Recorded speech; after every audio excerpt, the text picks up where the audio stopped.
Señoras y señores, un saludo muy especial. Soy Felipe Sarruc y hoy les voy a contar una historia que ocurrió aquí hace 40 años exactos durante un partido de fútbol, 11 de octubre de 1981. Aquella tarde se enfrentaron el Atlético Bucaramanga y el Junior de Barranquilla. Los dos iban a disputar un cupo para el torneo octogonal. El partido estaba empatado a un gol. El Junior de Barranquilla hace el segundo en la portería sur. Después de ese gol, donde todo el mundo en el estadio pensó que eran fuera de lugar, menos el autor del gol, Juan Miguel Tutino, se desató una gresca en la tribuna de Occidental con el banco del Bucaramanga, con los jugadores del equipo local. Después de que se reanudan las acciones, en este punto exacto, donde tengo el balón, fue derribado el capitán del Bucaramanga, Roberto Frascuelli Córdoba, un argentino nacionalizado. Toda la garadería, todo el mundo, más de 30.000 personas agolpadas en este escenario deportivo, Estadio Departamental Alfonso López, pidieron penal. Como el juez central del partido, Eduardo Peña, no sancionó la falta contra Roberto Frascuelli, el delantero argentino Sergio Omar Saturno se trajo la pelota hasta el punto penal y la colocó con fuerza. Ahí fue Troya. Esa fue la mecha que hizo estallar la pólvora aquella tarde para que una patrulla de contraguerrilla del ejército ingresara y asesinara a más de 30 personas en este estadio durante el partido Atlético Bucaramanga-Atlético Junior.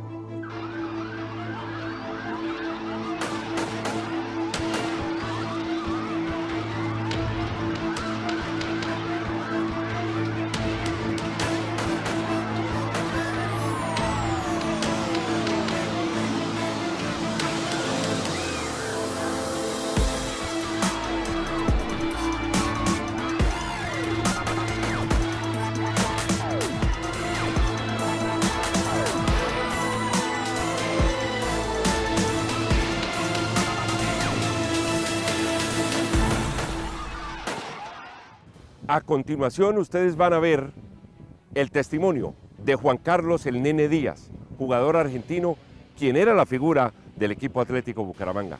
Él nos va a contar qué pasó esa tarde, antes, durante y después del partido. Fui parte de esa fatídica tarde del 11 de octubre de 1981, en el cual el Alfonso López en un principio se vistió de fiesta y después terminó en una gran tragedia. Esas son las cosas del fútbol que uno quisiera a veces olvidarse, pero pasa que llega esta fecha, hace 40 años que pasó eso y parecería que hace muy poquito que sucedió. Esa semana realmente fue una locura. La gente habló toda la semana de ese partido. Nosotros jugábamos con Junior, teníamos grandes posibilidades si ganábamos el partido de entrar al octogonal final. Entonces la gente lo tomó ese partido como algo muy muy importante y bueno, 2 días antes del partido ya estaban las entradas totalmente vendidas. Bueno, la gente la verdad que estaba muy entusiasmada, se presagiaba una gran fiesta en el Alfonso López. Bueno, ese día llegamos 2 horas antes al partido, la cancha estaba repleta, pero llena de gente. Nos comentaban que hacía 3 horas que ya estaba llena, que la gente ya estaba en el estadio. Se veía, nosotros nos asomamos y se veía como una bruma encima de la gente, o sea, la bruma que era por la comida, por la bebida.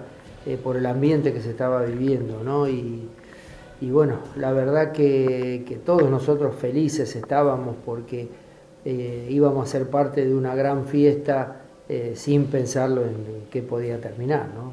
Bueno, después empieza el partido y bueno, partido en un principio parejo, pero aparecen algunas decisiones arbitrales que de verdad no fueron bien tomadas por la gente. O sea, el gol de Tutino pareció posición adelantada muy clara. Y después hay una jugada que se encadena un poquito el problema. Es una jugada que Saturno le hacen un penal dentro del área, él cae encima de la pelota y lógico, la toma con la mano. El árbitro señaliza, parecía que había señalizado penal. Saturno agarra la pelota, la lleva al punto del penal, la coloca en el punto del penal. El árbitro cobró en ese momento, da mano de Saturno, y entonces pareció como que había cambiado sobre la marcha la apreciación primera, ¿no? Ahí empieza un poquito el problema, empezaban a mover al alambrado y ahí uno ya se daba cuenta de que estando dentro de la cancha que algo podía suceder. Vino lo peor después de esa situación, o sea, porque recuerdo que iba a buscar un saque lateral al sector de Oriental y veo que se cae el alambre, veo entrar muchísima gente a la cancha, la gente desaforada, la gente muy enojada con el árbitro. Veo al árbitro desde la mitad de la cancha correr y literalmente tirarse de cabeza dentro del túnel. Me parece que si no alcanzaba a tirarse dentro del túnel y lo agarraban, lo podían lastimar, porque la gente estaba totalmente ofuscada. Entra la policía, empieza a reprimir un poquito a la policía, empieza una pelea con la gente, se empieza a ver gente lastimada, policías lastimados también, eso dentro del campo. Ya Junior se había retirado de la cancha, nosotros nos quedamos esperando, confiando en que podía continuar el partido, no sucedió. Nos metimos al vestuario y estando dentro del vestuario empezamos a sentir tiros, ¿sí? Ya en un principio decían que eran balas de fogueo para amedrentar a la gente, pero no eran. Después nos damos cuenta que eran balas reales.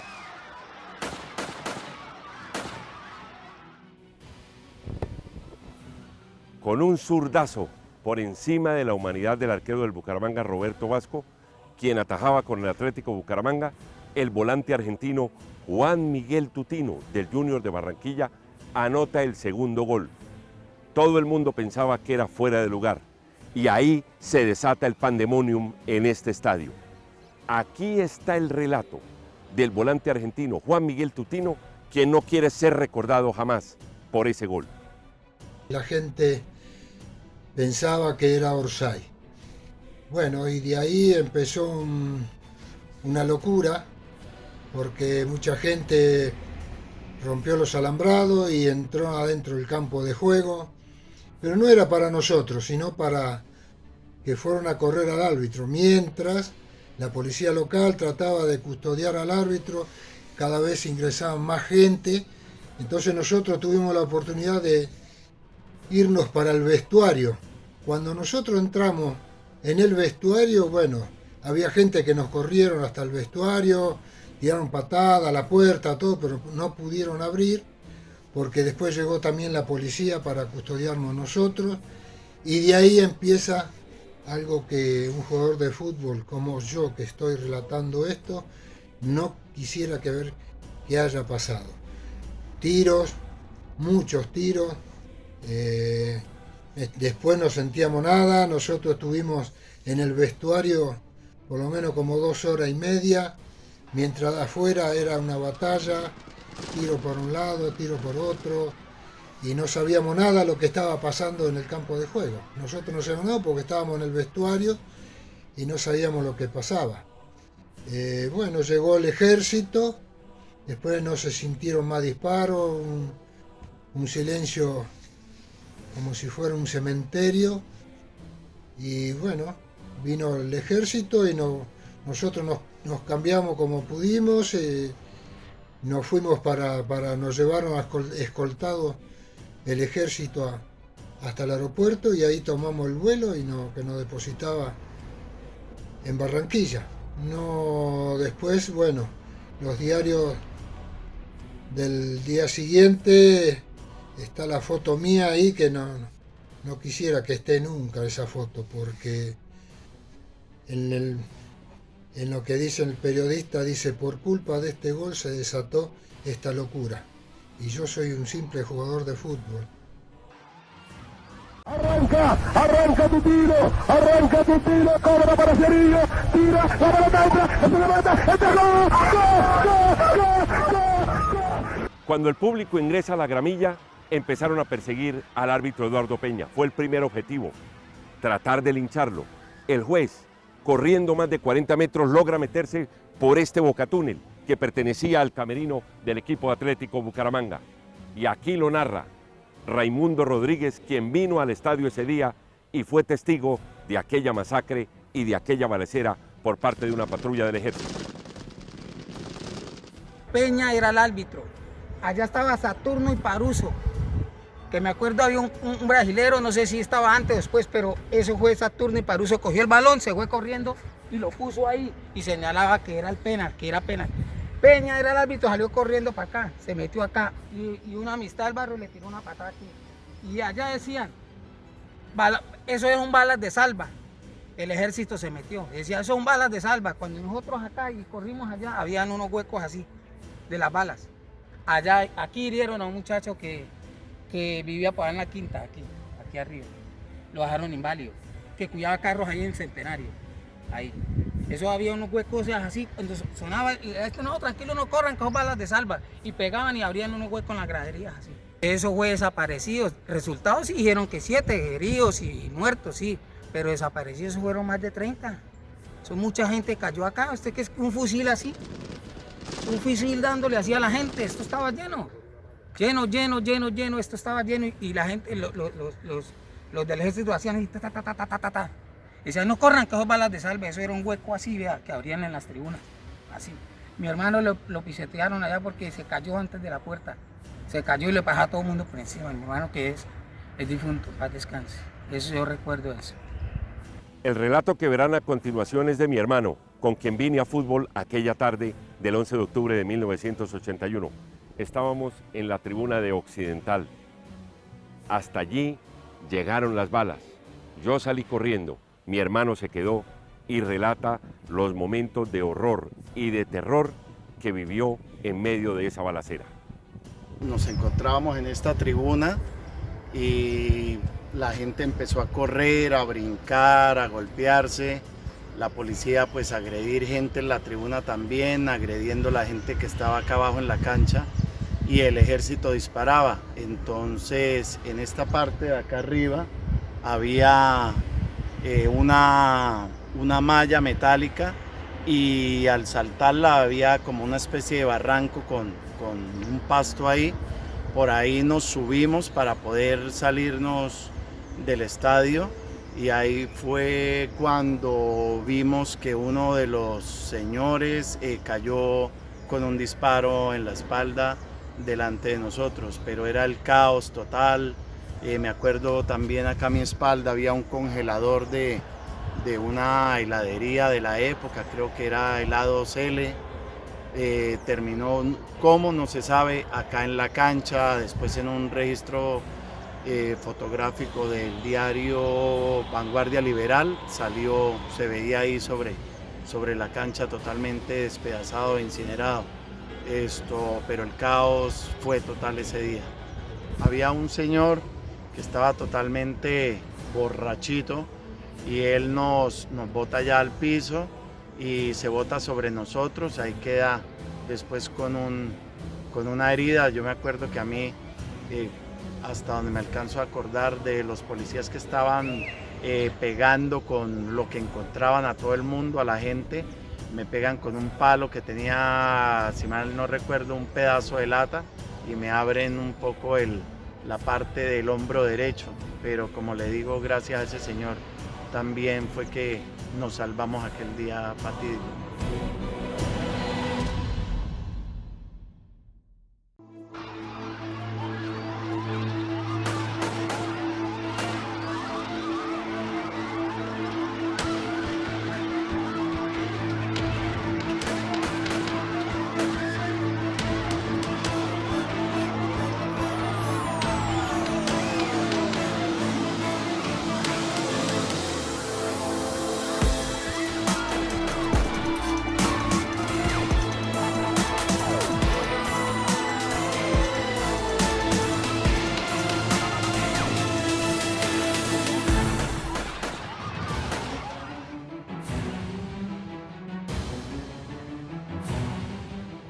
Mucha gente llegó al estadio desde la noche anterior, otros muy temprano aquella mañana del 11 de octubre de 1981.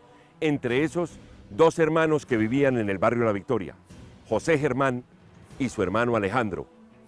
A Germán lo asesinaron de 2 tiros en la espalda y aquí está el relato de su hermano Alejandro 40 años después, cuando el dolor no termina.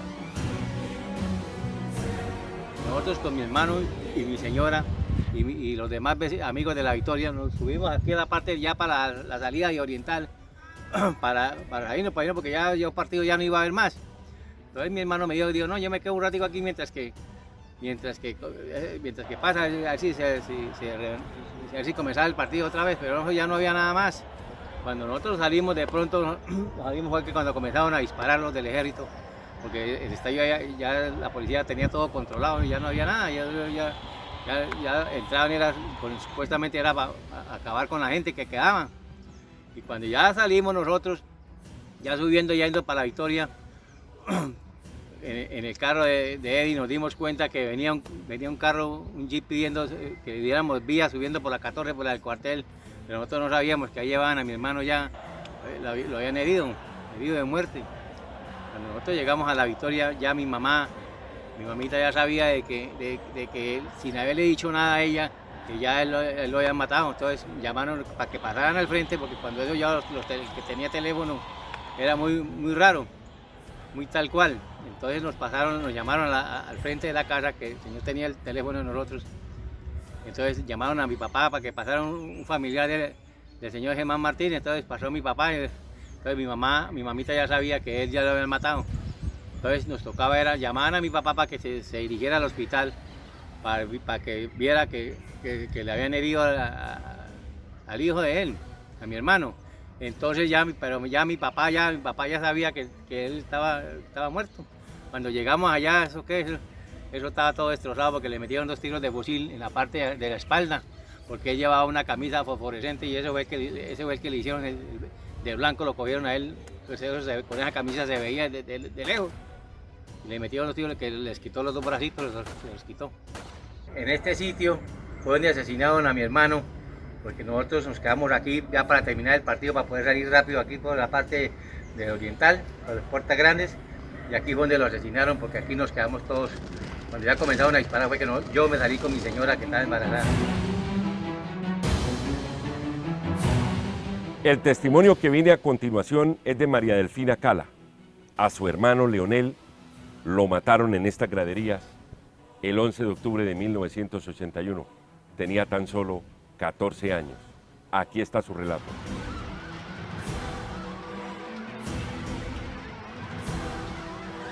Ese día mi hermano había salido y nosotros teníamos otro hermano, él era aficionado al fútbol.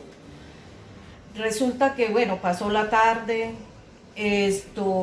nosotros teníamos una droguería, mi padre tenía una droguería, estábamos en planes de pasarnos a la vuelta.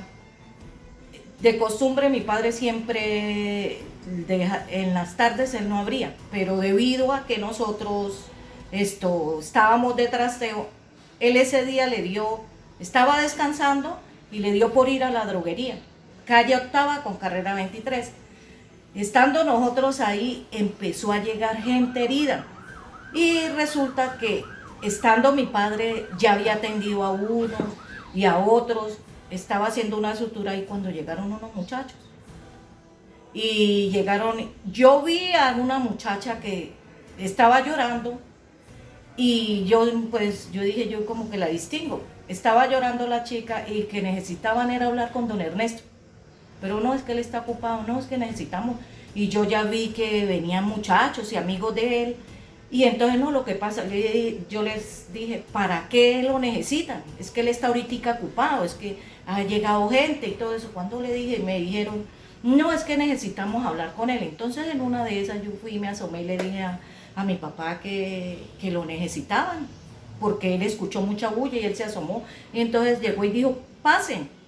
Él llegó y la muchacha llegaron y le dijeron, señor, lo que pasa es que hay un hijo. Ellas no le dijeron, sino, señor, es que lo que pasa es que hay un hijo suyo que está herido allá en el estadio. Yo me quedé con eso. Yo dije, ay, Señor bendito, pero yo me imaginé que había sido mi hermano el mayor. Siempre porque él era el que era aficionado al fútbol. Empezó mi padre de una vez, él llegó y se fue. También él pensó que era él. Se llama Luis Ernesto. Y él se fue a buscar y comenzó a buscar en las clínicas cercanas allá al estadio, la Santa Teresita, que a él no había llegado nada. Y que no, estando nosotros en esa, mi padre por allá fue hasta la Bucaramanga, y que no entramos al estadio, sino que nosotros, yo viniéndome otra vez, porque yo estaba haciendo aseo en la que nos íbamos a pasar, viniéndome otra vez, escuché que una señora llegó y dijo, oiga, ahí nombraron un cala dentro de los heridos. Entonces yo llegué y le dije, ¿pero en qué clínica? O sea, una vecina seguía de la droguería donde nosotros estábamos. Entonces yo llegué y me fui de una vez para la casa. Yo me fui para la casa a decir, a ver si mi padre ya había llegado, y a decir que por las noticias habían dicho, y que estaba aquí en la clínica, una de las clínicas, porque habían dos. Resulta que yo ya bajando, yo vi a mi hermano mayor ahí parado en la esquina. Y yo llegué y le dije, oiga, pero usted no era el que estaba en el estadio. Entonces llegó y dijo, no, China, yo no fui, yo no estaba. Y yo me vine corriendo para la casa. Y yo llegué y le dije, mi padre también acababa de llegar de la clínica Bucaramanga. Yo le dije, papá, váyase que hay uno herido, pero no es Luis, es Leonel tal vez, porque Luis está en la esquina. Ya él preciso no aparecía. Y lo vi yo ahí en la esquina. Entonces yo llegué, mi papá, como eso, bajaban todos los carros llenos, o sea, no había taxi ni nada. Mi padre llegó y dijo, yo me voy a pie. Había una camioneta de esas de planchón y había un muchacho hijo de la dueña de esa casa, y llegó y ay, mire, ellos estaban hablando, el señor de la camioneta ese estaban hablando. Cuando llegó y le dijo, venga, nos dijo el muchacho, y yo le dije, sí, su papá. Entonces llegó y me dijo, él llegó y le dijo, es que el señor lo busca. Yo sinceramente, yo miraba la camioneta y yo decía, pues, uno ya más o menos sabía que esas camionetas pues eran más bien como de funerarias. Cuando llegó y salimos corriendo, papá, mire que lo necesitan, y él subió. Porque yo le dije, no, diga qué. Dijo, no, es que tengo que hablar con don Ernesto. Resulta que mi papá subió. Cuando mi padre sube, llegó y le dijo, señor, llegó y se presentó, yo soy de la funeraria tal. Es que lo que pasó fue que le encontramos esto a un muchacho, de los que recogimos en el estadio. Entonces llegó y dijo, ¿cómo así, mano? Dijo, sí, es que ese ya lo tenemos abajo en Campo Hermoso. Y él de una vez dijo, don Ernesto, si quiere vamos ya, para que usted reconozca a su hijo. Sí, él le sacó unos papelitos que mi hermano sí llegó y dijo, sí, eso es de mi hijo. Leonel el 5 de octubre ya acabó de cumplir 14 años. Él hacía 6 días había cumplido 14 años. Él era trabajador, él trabajaba en zapatería. Y precisamente después fue que nos vinimos a enterar. La chica que vino a avisarle, ella era una enfermera, la que vino y le avisó a mi padre. A él casi no le gustaba eso del fútbol. Lo que pasó fue que esa chica iba a entrar ese día al estadio y él hasta prestó porque él no tenía. Le dijo a un amigo que por favor que le prestara, pero precisamente porque él iba a la pata de esa niña. Y después nos contaba la chica que él estaba ahí sentado y él sí cuando empezó a ver, que llegó el ejército, porque el ejército invadió la cancha, la invadió. Y cuando él comenzó a decirle a las chinas, vámonos que esto se va a poner feo. Y la chica, si uno a veces como de mujer, que como que todo quiere curioso, y no, espere tantico, que todo. Cuando una de ellas volteó a mirar, ella no lo vio. Ay, vámonos que Calitas no está. Y ellas al salir corriendo, una de ellas se tropezó con él. Entonces ellas empezaron a tirarlo. A esa mujer le dieron bolillo. A esas mujeres le pegaron, pero ellas no soltaron y comenzaron a arrastrarlo hasta que la sacaron, hasta que un señor de una funeraria fue el que los cogió. Él llegó y lo cogió, pero ellas comenzaron, a ella le daban bolillo para que no sacaran ese cuerpo. Para que tal vez, donde sinceramente no hubiera pasado eso, Dios es muy grande, porque Dios quiso que fuera así para nosotros saber de verdad dónde estaba mi hermano. Porque sinceramente, con todo lo que hubo, con todo esos que escondieron ellos allá, lo hubieran y sinceramente nosotros ni imaginamos, porque como él no era aficionado no, eso que va a estar por allá. Él recibió uno en la espalda, supuestamente uno de salva. Y yo fui la que, de curiosidad, yo de una vez yo me fui, lo llevé, yo me paré ahí en el féretro, me paré yo a mirar. Eso fue un hueco que todo el toallón, o sea, la bala le entró por acá y le explotó por acá. O sea, donde él no hubiera sido como alargadito de acá, le vuela la cabeza.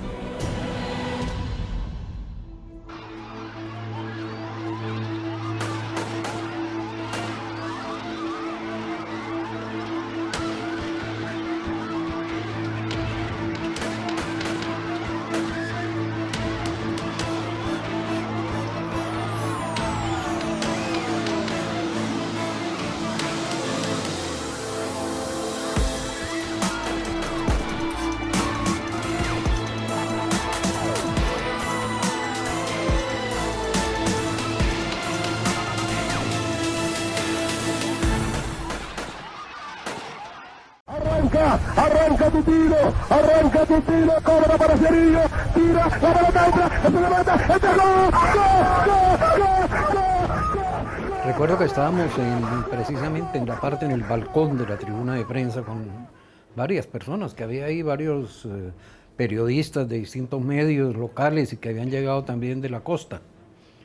Cuando se armó pues el zafarrancho, todo lo que intentamos fue buscar la puerta de salida del escenario, que es por donde colinda con el Coliseo Vicente Díaz.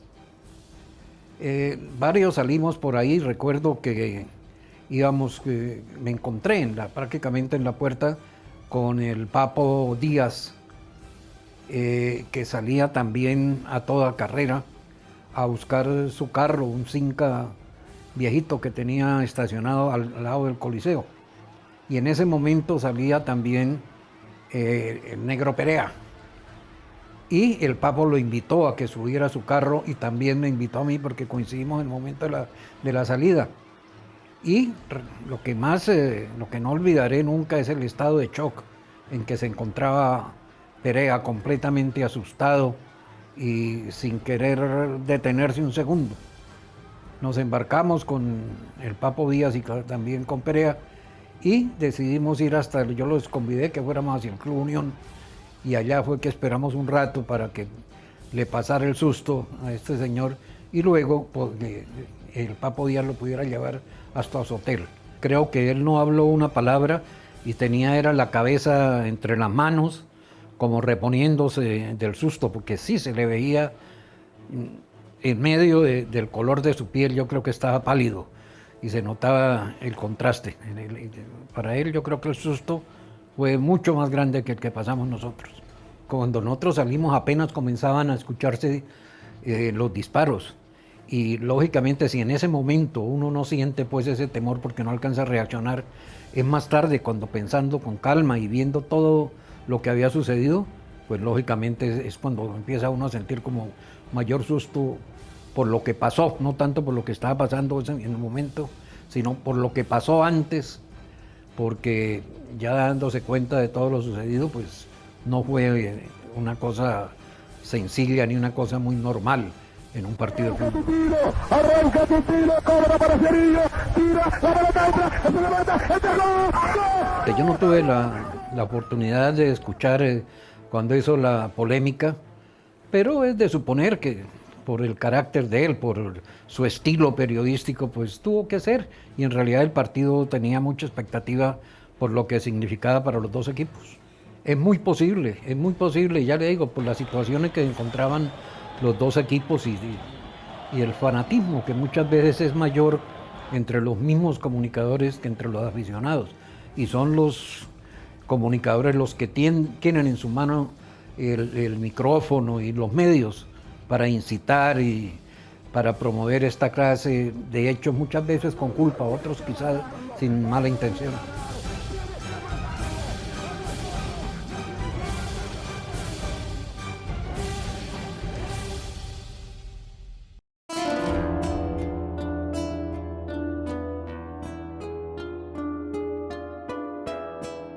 Ver los rostros de la gente cuando tuve la oportunidad ya de salir del estadio, porque lógicamente lo primero que uno hizo, lo primero que yo hice fue defenderme, botarme al piso, porque se escuchaban las balas y uno no sabía en qué momento una bala llegaba al cuerpo de uno o llegaba al cuerpo de algún compañero. Yo recuerdo a Juan Manuel González sacando a Edgar Perea, y en ese momento yo bajé las escaleras rápidamente del segundo piso y salí.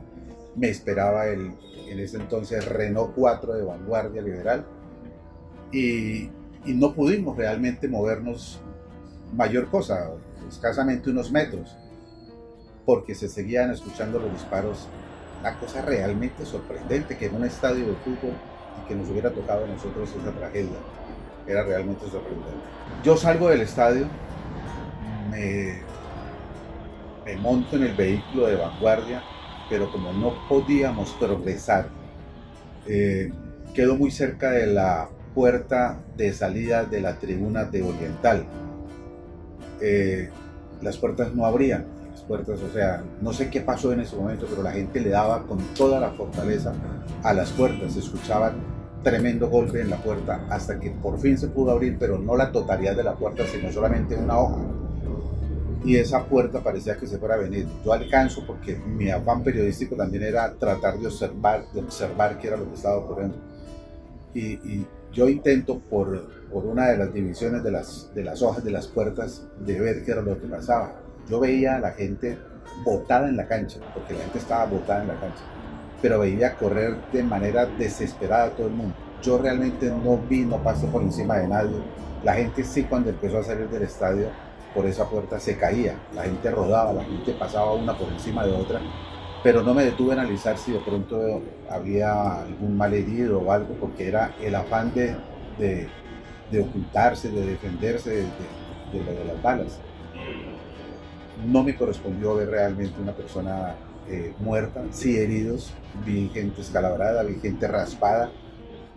Recuerdo tanto que había una señora que estaba al frente vendiendo como limonada, y la gente pasó y prácticamente, o sea, como si hubiera pasado un huracán por encima de esa señora y de esa venta de limonada. No sé qué pudo haber pasado realmente, porque el recipiente donde ella tenía la limonada era de vidrio. Eso lo recuerdo. Ya después yo digo, no, yo me voy ya a pie hasta donde pueda conseguir un vehículo, un taxi o lo que fuera, y tuve que salir a pie prácticamente del estadio, escuchando al fondo el trepidar de las balas, de las metralletas, de los fusiles. No sé qué era realmente lo que qué era lo que estaba sonando allí. Pero hombre, realmente una historia muy, muy, muy triste.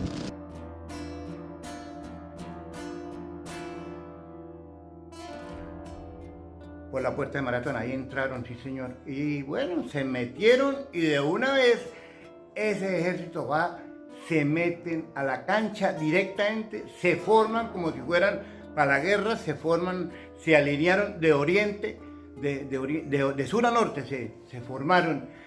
Y inmediatamente se arrodillaron, se pusieron rodilla en tierra y empezaron a disparar, Pipe. Inmediatamente se tomaron poder y empezaron a disparar. Yo no sabía, porque yo en la vida yo he cogido un revólver en mis manos, yo no sé lo que es un revólver. Pues, papito, cuando en la cabina mía, estaba en la cabina mía, era la cabina, estábamos al lado de Caracol, teníamos al lado a Perea, que había venido de Barranquilla, cuando de pronto volteo a mirar y en la espalda mía unos huecos, Pipe, de este tamaño, el hueco primero que yo veo, cuando veo, ¿y esto qué es, Dios mío? Al piso me tiré porque el instinto de conservación y ahí no nos movimos, yo me tiré, los que estaban conmigo ahí en la cabina, pues todos también, eso, bueno, tremendo, tremendo, ahí estuvimos botados en el piso un rato hasta que pudimos medio enderezar la cabeza y cuando empezamos a encontrarnos con lo que nos encontramos, eso era una cantidad de cosas impresionantes, muchos, yo en el camino que yo no pude todo el tiempo hacer el recorrido como normalmente uno iba a hacer el recorrido de Camerino y el Camerino de las Estamillones, no pudimos, nos tocó, porque ya había tomado el control del estadio la gente de la policía y del ejército, nos sacaron, Pipe, nos sacaron del estadio, pero el pedacito que yo recorrí fue un pedacito que me permitió ver muchas cosas. Yo vi muchos heridos, vi muchos muertos. Yo mal contados ese día, yo creo que me encontré. Que yo haya visto muertos al lado mío, yo mínimo entre 5 y 7 personas, yo creo que yo vi muertos en ese pedacito que recorrí. Yo no sé si otras personas vieron más o menos, pero yo ese día, de lo poquito que vi, fue eso. Yo miraba desde la cabina mía era arriba, yo vi el partido completo, yo vi todo, y entonces me tocó empezar a ver, porque el ejército le disparaba a la gente así, oiga, la gente tan guapa, que se les tiraban a los soldados, se les tiraban con sus fusiles encima y les importaba un pepino. Claro, hubo mucha gente que quedó lisiada, Pasaron ya 40 años de esta tragedia, una masacre que dejó manchas imborrables en la memoria colectiva de quienes asistimos a ese partido de fútbol entre el Atlético Bucaramanga y el Junior de Barranquilla. Dejó secuelas tan grandes que muchos aficionados al fútbol jamás volvieron a pisar un estadio. Quienes no asistieron, sabemos también el repudio que causó en todos ustedes, pero deben estar tranquilos porque nunca presenciaron y espero que jamás vayan a presenciar el horror de aquella tarde. Una tarde que aparte de soleada presentaba un marco impresionante, con una fiesta hermosa llena de papel picado, colorido y cánticos en las tribunas, para terminar en lo que terminamos. Reclamos, agresiones, gritos, histeria, llanto, disparos, sirenas de ambulancia y estruendos que todavía retumban en las cavernas del alma. Y tras cada aniversario, el dolor aumenta, el recuerdo es más fuerte, la impotencia acumulada se desborda y lo que más molesta es que el Estado solo reconoció a 4 víctimas de aquella masacre. Fueron más de 30, por las cuales nadie respondió. Solamente indemnizaron a 4 familias, la de Luis Hernando Ortegón, la de Leonel Cala, la de Germán Martínez y la de un muchacho como Fernando Prada López, quien quedó en una silla de ruedas de por vida a raíz de un tiro que le perforó su columna vertebral. Él había perdido el caso y en una obra maestra del abogado Óscar Humberto Gómez Gómez ganaron el caso ante el Consejo de Estado en lo que se convirtió en el primer fallo en Colombia que se ganaba en segunda instancia contra sentencia en firme. El ejército nunca reconoció su responsabilidad de los hechos, a pesar que más de 30.000 personas fueron testigos de excepción de aquel momento de terror. Nunca pudimos conocer y además no nos permitieron saber los nombres de los comandantes de aquel pelotón de contraguerrilla que disparó sin contemplación para contener unos disturbios en medio del partido de fútbol que daba la clasificación al octogonal de 1981. Los superiores de estos soldados, entre otros, Óscar Botero Restrepo, comandante por aquella entonces de la Quinta Brigada, ordenaron guardar silencio dentro de los cuarteles. Además, ningún soldado de aquellos que dispararon sus fusiles terminó pagando con cárcel el asesinato y la desaparición de más de 30 personas. Es más, el doctor Luis Carlos Galán Sarmiento, quien ese año era senador de la República, citó a comparecer al ministro de Defensa del gobierno de Turbay Ayala, Luis Carlos Camacho Leiva, pero este los dejó plantados en el Capitolio. Nadie dio la cara, nadie respondió. Eran las épocas del famoso Estatuto de Seguridad. Yo le agregaría Estatuto de Impunidad. De nuestra parte, creo que cumplimos con la sociedad santandereana y colombiana al narrarles unos hechos verídicos que pasaron por debajo de la puerta grande durante 40 años. No nos queda ningún remordimiento porque luego de investigar hasta la saciedad estos hechos, contamos la verdad. Lástima grande no haber tenido en cámaras y en grabaciones los videos y los testimonios de la contraparte, pero esto nunca fue posible. Desde aquí presentamos nuestra voz de condolencia y nuestro respetuoso saludo a aquellos familiares de las víctimas que conocimos y que nunca supimos ni siquiera su nombre para elevar una oración en memoria de ellos. Tal vez la vida y el destino desean que nunca se olvide que ese 11 de octubre de 1981 nos visitó el horror, quedándose instalado en nuestras memorias. Un abrazo cordial y hasta siempre.